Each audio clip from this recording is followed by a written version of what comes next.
Alors nous restons en Guinée, on parle toujours de la présidentielle. Sommes-nous en train de nous diriger vers une confusion post-électorale après donc la proclamation unilatérale de sa victoire à l'issue du premier tour de la présidentielle ce 18 octobre. Donc Pasteur Edo, on parlait de cette lenteur des institutions en charge des élections à proclamer les résultats. Oui, je dis le soir des élections, je crois que tous les candidats ont souvent les résultats. Et la CENI aussi a une idée déjà globale sur les résultats, en attendant que les procès-verbaux physiques n'atterrissent à leur bureau. Donc, ce qui a aujourd'hui le problème qui se pose, c'est que à chaud comme ça, quand souvent on sait que dans la plupart des pays, ceux qui sont au pouvoir, perdent souvent les élections. Dans la plupart des temps, ils perdent souvent les élections. Mais comme les institutions sont phagocytées, sont instrumentalisées, les résultats, parce qu'il faut au moins quelques jours pour pouvoir manigancer les choses et imaginer les choses et habiller les choses pour avoir des résultats frauduleux. Du coup, s'ils veulent donner les résultats, ce qui est à chaud, ça leur donne de vertige. Oui. Des fois, ça leur donne de vertige. Quand on voit les résultats, les vrais résultats, ça leur donne vertige. Donc, il faut leur donner 1 jour, 2 jours pour pouvoir frauder, pour pouvoir imaginer les résultats.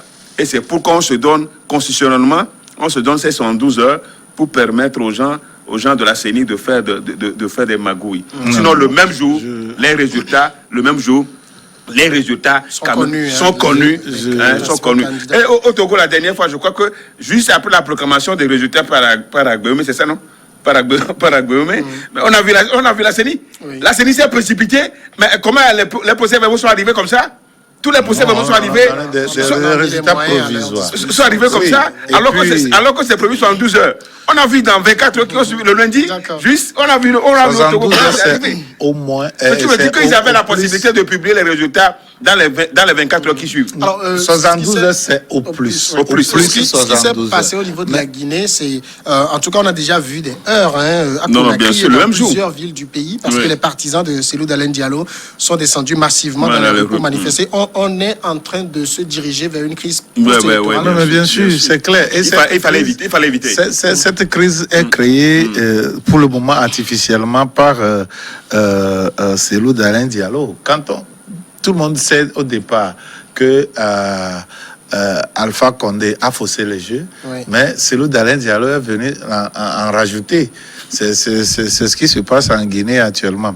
J'ai suivi un tout petit peu l'analyse de Do. Je suis parfaitement d'accord avec lui que avec les moyens que nous avons actuellement, déjà le jour du scrutin, quelques heures après la fermeture des bureaux, on peut disposer de façon digitale et de façon électronique les résultats, mais la loi dit qu'il faut avoir la preuve de la chose avant de proclamer cela. Et donc, il faut attendre en principe obligatoirement les résultats physiques pour pouvoir proclamer. En principe, je dis bien en principe, parce que le risque de manipulation est très élevé. Si nous prenons le cas du Togo, par exemple, au moment des VSAT, les Togolais, en tout cas la plupart des Togolais ne savaient pas que le serveur des VSAT se trouvait à Monaco. Et tout le monde pensait que ça se trouvait ici, au centre du PNUD d'ici. Et on faisait tout, on continuait. Et le représentant du PNUD à Lomé, à l'époque, mettait tout le monde en confiance que le serveur se trouvait là-bas pour pouvoir faire un jeu équitable. C'est au dernier moment qu'on a su que le serveur, en réalité, de ces VSAT se trouve à Monaco. Et vous avez vu le risque de manipulation de ces serveurs en donnant d'autres résultats. Et vous avez vu ce qui s'est passé... Oui, bien sûr. Vous avez vu ce qui s'est passé en Guinée, par exemple. Parlons du concret. En Gambie. En Gambie, avec Yaya Jammeh. Vous avez vu qu'à un moment donné... C'est des billes, non? Non. À un moment donné, Yaya Jammeh avait accepté les résultats. Parce que croyant que ces résultats étaient les vrais résultats. Et c'était à sa défaveur, il a accepté, non? Il a accepté, mais vous avez vu qu'à un moment donné, il remettait en cause encore les mêmes résultats. Il n'est pas aussi fou que ça, comme on voulait le présenter. Non, c'est que qu'est-ce qui s'est passé? Entre-temps, les résultats ont été piratés. Les résultats ont été piratés et il a vu que les vrais résultats qui arrivaient avec les preuves physiques étaient à son avantage. Ah, ben, il ne pouvait pas gagner. Non, mais comment tu ne peux pas dire qu'il ne pouvait pas gagner?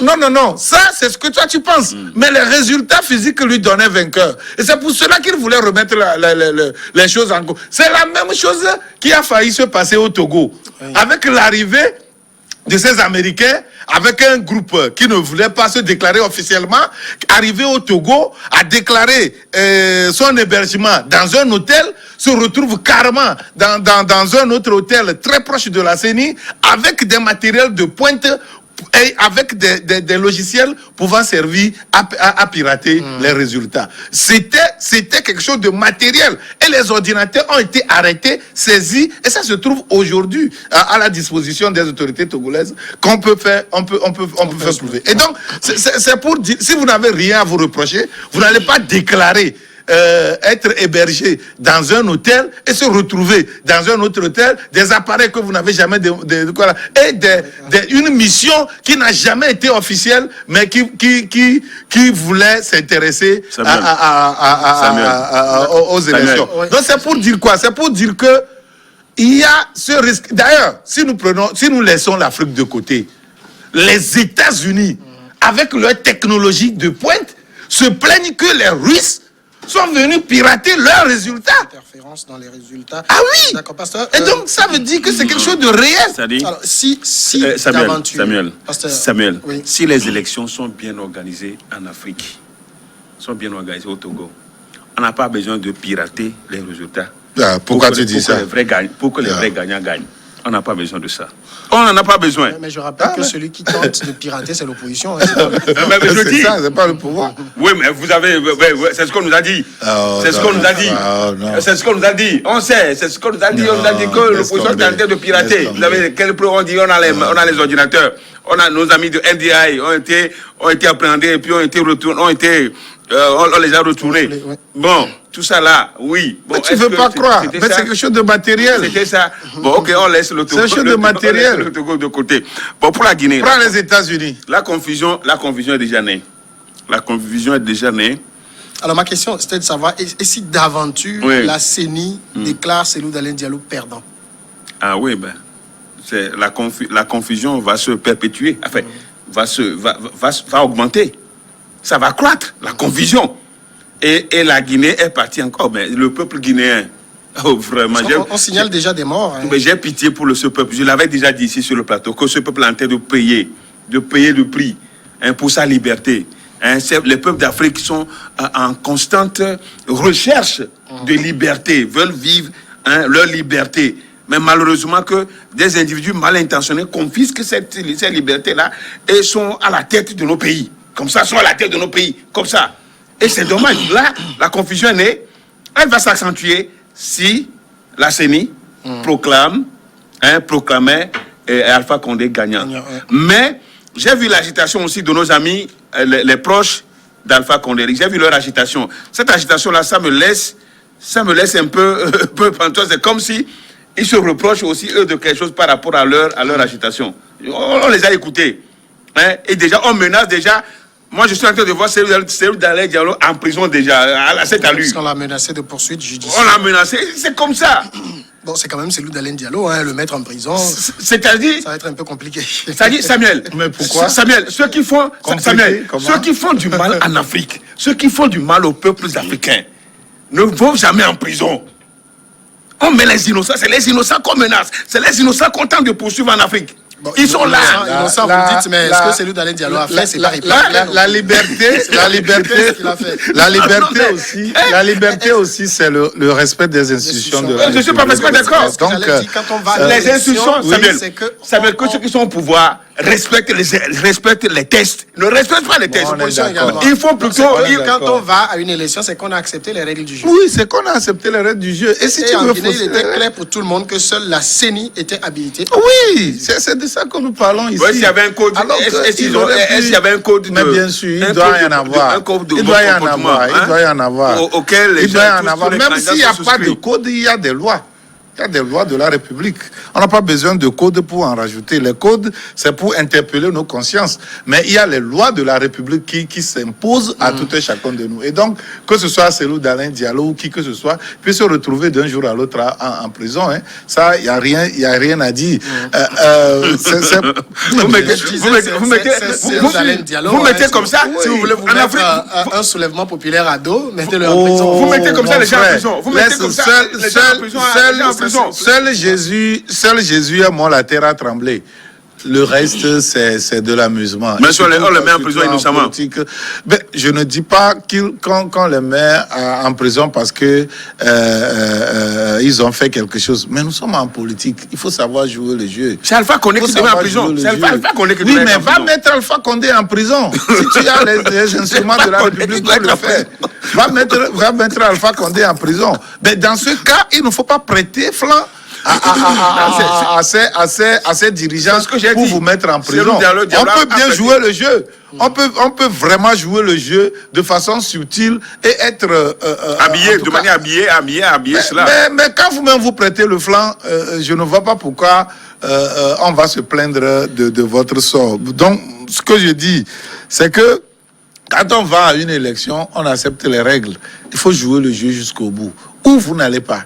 Vous n'avez pas confiance en ces institutions, vous n'allez pas. Vous êtes là, vous dénoncez, vous organisez une contre-campagne pour sensibiliser les gens, soit à boycotter, soit à sortir les vrais résultats. Mais si vous participez au jeu, personne ne participe à un jeu et au cours du jeu veut changer les règles. C'est comme vous acceptez un match de football pour lequel vous savez que l'arbitre est corrompu. Vous savez que les juges de touche, de même, le commissaire au match, même chose, l'officier de sécurité, tout ça là. Et vous êtes en train de jouer avant de tenir le ballon, soit disant que non, on m'a triché sur le jeu, on m'a sifflé tel pénalty, on a fait ceci. C'est comme ce qu'on fait dans l'enfance. Non, ce n'est pas un franc jeu. D'accord. Ce n'est pas un franc jeu. Au niveau je ne suis pas d'accord sur le comportement d'Alpha Condé, et nous l'avons dénoncé ici à plusieurs reprises. Mais à partir du moment où Cellou Dalein Diallo a accepté aller participer à ce jeu, il doit respecter les règles du jeu. C'est comme ça. Au niveau du RPG, le parti au pouvoir, il y a eu un communiqué hier où on a dénoncé donc l'attitude dite irresponsable de Cellou Dalein Diallo. Dans le communiqué, il y a la phrase ci: il est impossible à ce stade du processus d'avoir ni les tendances, encore moins les résultats du vote. Ça me rappelle quand on a voté ici le 22 février. Le soir même, j'ai pris la peine de contacter un ministre très impliqué dans le processus qui m'a répondu, c'est plié. On était autour de 21h. Alors, quand le RPG, le parti au pouvoir, dit ça, est-ce que ce n'est pas un mensonge, qu'on n'est pas en mesure d'avoir les tendances à ce stade-ci? Toi, on t'a dit que c'est plié. Oui. Moi, on m'a dit au Togo. Moi, on m'a dit que... je parle du Togo. Oui, moi, on m'a dit qu'on est à plus de 70%. Oui. Ouais. Toi, on t'a dit que ça ne veut pas dire que ce n'est pas. Moi, on m'a dit que si on vous donne un pourcentage, c'est encore, ce n'est pas les mêmes personnes qui vous parlaient, peut-être. Moi, on m'a dit qu'on est déjà à plus de 70%. Donc, ce qui veut dire qu'on a déjà les tendances. Je crois que le communiqué n'est pas bien. On a déjà les tendances. Oui. Comme on le dit, on a déjà les tendances le même jour. Et chacun sait. Par exemple, pour les élections. Oui, le même jour, mais à quelle heure? C'est ça. Pour les élections. À quelle heure? Pour les élections locales, par exemple. Les élections locales, nous, déjà à 20h, déjà nous-mêmes, à la voix des sans-voix, on sait que nous avons tel nombre de voix et nous avons tel nombre de conseillers. Parce que ça vous concerne. On a eu tous les résultats. Vous n'avez pas triché. C'est les autres qui trichent. On a eu tous les résultats. C'est les autres qui trichent. Non, c'est tous les résultats. Quand les autres ont, ils n'ont pas triché. Mais quand toi tu l'as, non, c'est clair, c'est les résultats. C'est la même institution qui a organisé ça. C'est la même institution qui a organisé l'élection qui t'a proclamé vainqueur. Non, c'est facile qu'on peut avoir la tendance. on peut avoir presque tous les résultats. Non, mais, on peut avoir tous les mais résultats. ici, tu parles d'une élection locale. Hein. Non, je dis c'est possible. C'est différent d'une élection non, mais c'est la même, nationale. Non, c'est pas la même chose. En même temps, la présidentielle procédure est est la même plus facile à avoir. Eh oui, la procédure, c'est pas plus facile. Oui, c'est plus c'est pas facile. Il y a aucun calcul à faire. Il y a aucun calcul à faire. C'est pas facile. N'oubliez pas que ça couvre tout le pays. Et il y a des coins et recoins. Alors que pour les locales, c'est quelque chose de bien circonscrit. Oui. Est-ce que tu avais les résultats de tout le pays? Non, c'est les résultats concernant ta commune.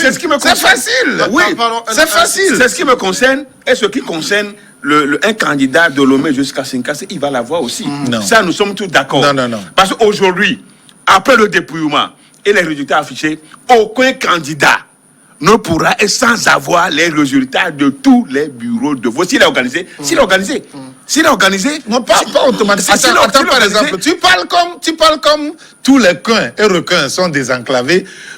Je pense que tu circules quand même ce pays. Non, je dis. Et tu sais comment. Non, j'aimerais terminer, s'il te plaît. On envoie les résultats à chaque candidat. Attends.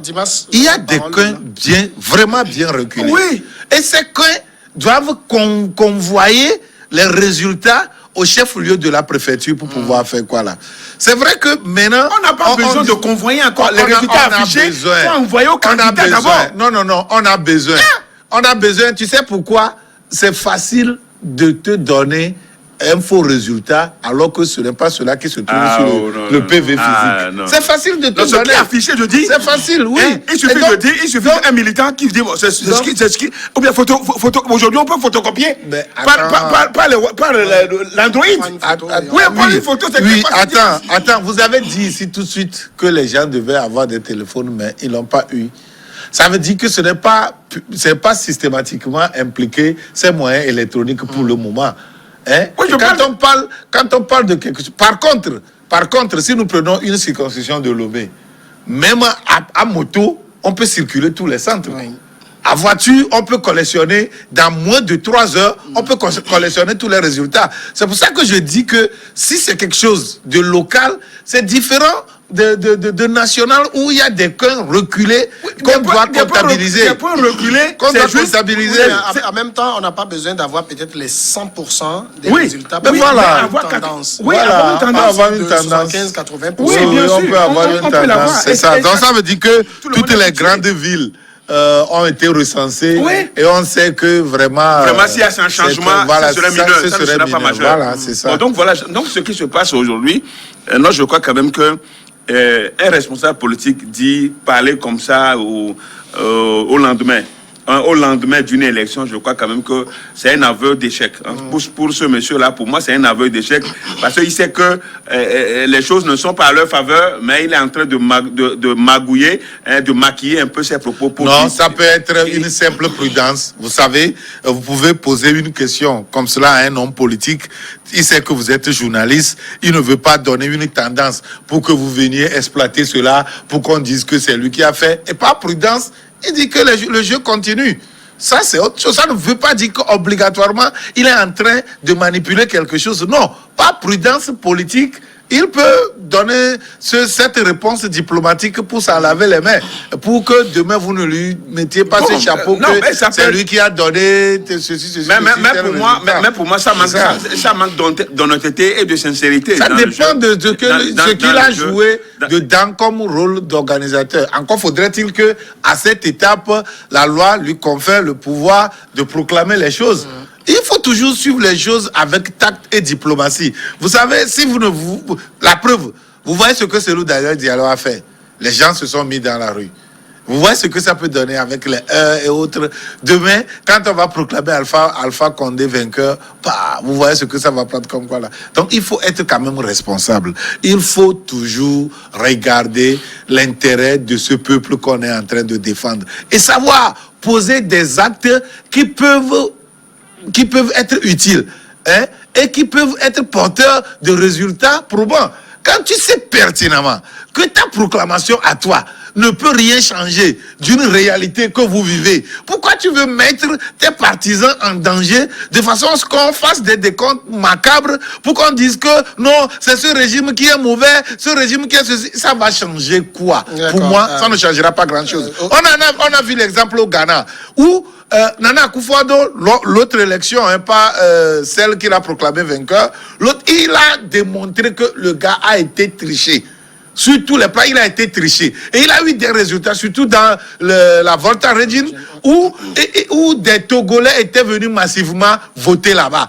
Et il a démontré, il avait les preuves. Mais il a dit, je ne demande à personne de se mettre dans les rues.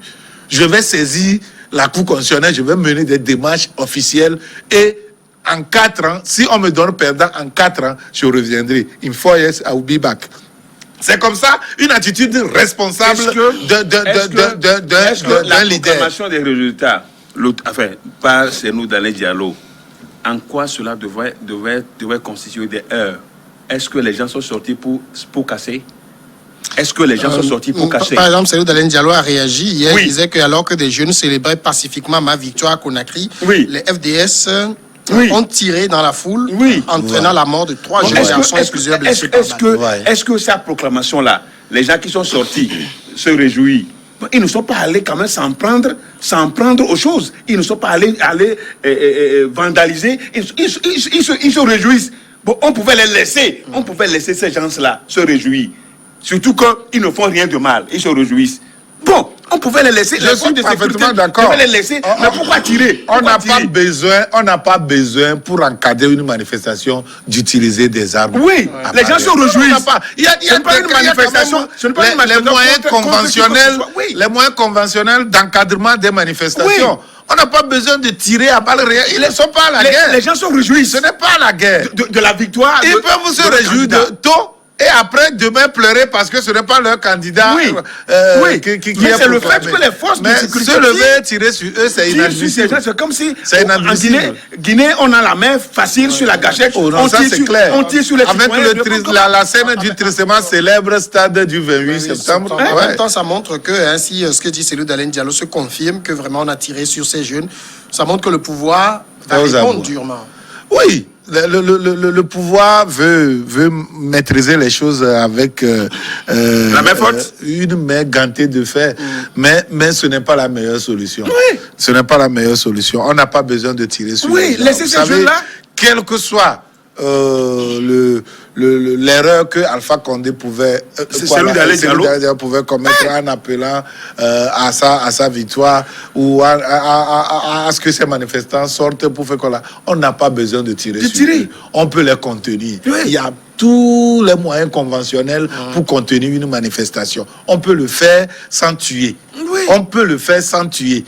Et tirer sur les gens à balles réelles, je ne sais pas quelle intention. Les agents qui font ça, je ne sais pas. Ce que je sais à propos d'une manifestation, c'est qu'il y a, en réalité, si c'est bien organisé, il y a les agents qui encadrent, qui n'ont aucune arme à balles réelles.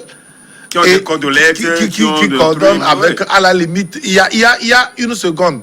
Des machettes, comment on l'appelle? Il y a une seconde vague qui vient avec peut-être les moyens d'encadrement et donc les gaz, les boucliers et les trucs hydrauliques là pour pouvoir chasser les gens de l'eau et la voiture des sapeurs-pompiers là qui sert à encadrer les manifestations. Et au-delà de ça, si dans la manifestation il y a des balles réelles qui arrivent, une troisième vague vient pour pouvoir protéger les agents et contenir. Donc, se lever immédiatement parce qu'il y a manifestation, prendre des armes et aller tirer sur les gens, nous disons que c'est inadmissible. C'est inadmissible. Aucune vie, aucune goutte de sang ne doit être versée. Et surtout que ces jeunes-là ne présentent aucun danger. Ne présentent là dans ce on n'a danger. pas besoin de sacrifier les Guinéens pour se proclamer vainqueur. Et donc, Alpha Condé doit savoir que son attitude devait heurter les Guinéens et que des gens peuvent se défouler, peuvent se réjouir de la victoire de Cellou Dalein Diallo et c'est de bonne guerre. mais on peut les contenir sans toutefois utiliser des balles réelles. Je pense que sincèrement, les gens parlent du Togo, mais vraiment en Guinée, les agents ont trop de gâchettes faciles. C'est inadmissible dans la sous-région. C'est vraiment inadmissible. On ne peut pas se comporter comme cela. Vous êtes des agents, vous êtes habillés, nourris par des populations et vous allez retourner les armes contre eux. C'est inadmissible. Encore au Togo, d'ailleurs, on voit que très souvent, d'ailleurs, au cours des manifestations, c'est des actes isolés. On va vous dire, ce n'est même pas au sein des manifestants, c'est un peu ailleurs, on vous dit que quelqu'un a été atteint par une balle. C'est rare de voir au Togo. Je défie qui que ce soit de me montrer dans ces derniers temps une manifestation directe dans le tas où on a tiré. Ce n'est pas ça. Et vous allez voir que ce qui s'est passé à Kota, les manifestants sont ailleurs et c'est dans un autre coin qu'on a tiré sur l'enfant. On a vu qu'il a été atteint d'une balle. À Mango, on nous disait que l'enfant était derrière la maison, revenu de l'école, était derrière sa maison et patati patata. Un peu partout, que ce soit à Adakpame et autres, on a trouvé des corps. C'est isolement par rapport aux manifestations. Et donc, dire que les gens manifestent et que vous vous leviez et tirer sur les gens, ah mais là, c'est inadmissible. Mais ici, on peut mener d'autres enquêtes vraiment réelles pour situer les responsabilités. La Je parle bien du cas du Togo. est appelée à entrer en jeu. Ok, la communauté internationale. CEDEAO, Union africaine. Bon, au fait, la situation actuelle, telle que c'est créé, avec cette confusion, oui, de toutes les façons, on a toujours besoin de cette communauté internationale. La situation est là. Est-ce que Cellou Dalein Diallo a déjà présenté ses résultats, a déjà pris soin d'envoyer ces résultats aux diplomates et puis aux institutions sous-régionales pour prouver réellement sa victoire? C'est la question qu'on peut se poser. Mais je crois quand même que nous, on était en train de dire quand même, avec le calme qui a régné pendant le jour de vote, ça allait se poursuivre. Et très souvent, c'est comme ça le jour d'élection. Il n'y a pas eu de... Après, c'est quelques jours avant la proclamation de l'État qui pose problème. Pour la grande pause maintenant et nous revenons après le journal pour continuer.